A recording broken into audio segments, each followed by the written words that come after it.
மாவட்டம் மயிலாடுதுறை அருகே உயிரிழந்தவரின் உடலை அடக்கம் செய்ய முடியாமல் அந்த பகுதி மக்கள் தவித்து வருகிறார்கள். இதுகுறித்த கூடுதல் தகவல்களை நமது செய்தியாளர் ராஜாராமிடம் கேட்கலாம். ராஜாராம், மயிலாடுதுறையில உயிரிழந்தவரோட உடலை அடக்கம் செய்வதில் என்ன பிரச்சனை? அதாவது மேடம், மயிலாடுதுறையில வடூர் ஊராட்சிக்கு உட்பட்ட திருநாள் கொண்டச்சேரி கிராமம் இருக்கு. இந்த கிராமத்துல சுமார் 40 குடும்பங்களுக்கு மேல வசித்து வராங்க. இவங்க இந்த கிராமத்துல யாராவது இருந்தாங்கன்னா 3 கிலோமீட்டர் தொலைவில் உள்ள சுடுகாட்டுல அடக்கம் செய்யதான் வழக்கம். இந்த 3 கிலோமீட்டர் சாலை சீர் செய்ய கோரி இங்க கிராம மக்கள் பல்வேறு போராட்டங்கள் நடத்தி அரசு செவிசாய்க்காமல் அந்த சாலையை சீர் செய்யாம இருக்கு. இந்த சூழலில் தொடர்ந்து மழையால் கடந்த 2 நாட்களுக்கு முன்பு குஞ்சம்மாள் என்பவர் அங்க உயிரிழந்துட்டாங்க. அந்த உடலை அடக்கம் செய்யல சாலை சரியில்லாம உடல் அடக்கம் செய்யாம வீட்டிலேயே வச்சு தொடர்ந்து போராட்டம் நடத்தி வராங்க. வேதவள்ளி, ராஜாராம், மாற்றுப்பாதையில சடலத்தை எடுத்து செல்ல காவல்துறை தரப்புல ஏற்பாடு எதுவும் செய்யலையா? அதாவது உள்ள கிராம மக்கள் அந்த சாலை சரியில்லைன்னு சொல்லிட்டு மாற்றுப்பாதையில அரசு அதிகாரிட்ட காவல்துறையிட்ட முறையிடுறாங்க.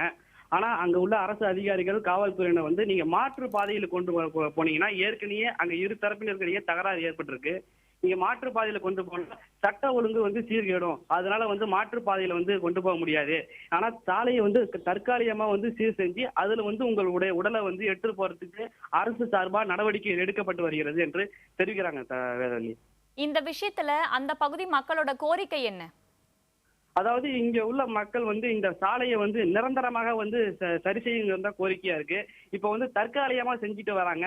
இது திரும்பி ஒரு நாள் தொடர்ந்து மழை பெஞ்சா இந்த சாலை திரும்பியும் சேறு சகதியமாகிவிடும். உடலை அடக்கம் செய்வதற்கு மிகவும் சிரமப்படும். எனவே இந்த சாலையை நிரந்தரமா சரி செய்ய வேண்டும் என்பதே இங்க உள்ள கிராம மக்களின் கோரிக்கையா உள்ளது. வேதவள்ளி, ராஜாராம், இந்த விஷயத்துல அதிகாரிகள் தரப்புல என்ன நடவடிக்கை எடுக்கப்பட்டிருக்கு? இது தொடர்பா நமது மயிலாடுதுறை கோட்டாட்சியர் கிருஷ்ணம்மாள் தொடர்பு கொண்டு கேட்டதற்கு தற்காலிகமா சாலையை சீர் செய்வதற்கு அனைத்து விதமான நடவடிக்கை மும்முரமா நடைபெற்று வருது. இன்னும் மாலைக்குள்ள அந்த தற்காலிகமா சாலை அமைக்கப்படும் என்று தெரிவிச்சிருக்காங்க. அதற்கு பிறகு தற்காலிகமா இந்த உடலை அடக்கம் செய்வதற்கு அனைத்து விதமான ஏற்பாடும் செய்யப்படும் தெரிவிச்சிருக்காங்க. மேலும் அடுத்த வருடம் 2016 வருடம் மார்ச் மாதத்துக்குள்ள நிரந்தரமான பாலம் அங்க உள்ள அமைக்கப்பட்டு சாலைகள் முறையாக அமைக்கப்படும் என்று தெரிவிச்சிருக்காங்க. மேதவழி, ராஜாராம், இந்த விஷயத்துல அந்த அந்த அந்த பொண்ணோட உறவினர்கள் என்ன கோரிக்கைகளை முன்வைக்கிறாங்க?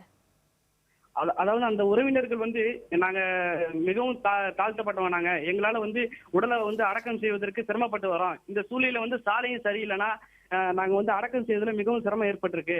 எங்களுக்கு இந்த நாங்க மட்டும் இல்லாம சுமார் 40 குடும்பத்துக்கு மேல இங்க நாங்க வசிச்சு வரோம். இங்க எந்த விதமான அடிப்படை வசதியும் இல்ல. ஏன்னா சாலை இல்லாதனால அடிப்படை வசதியாக வாங்க முடியாதனால எங்களுக்கு சாலையை சீரமைச்சு என்பதே கோரிக்கை வச்சிருக்காங்க.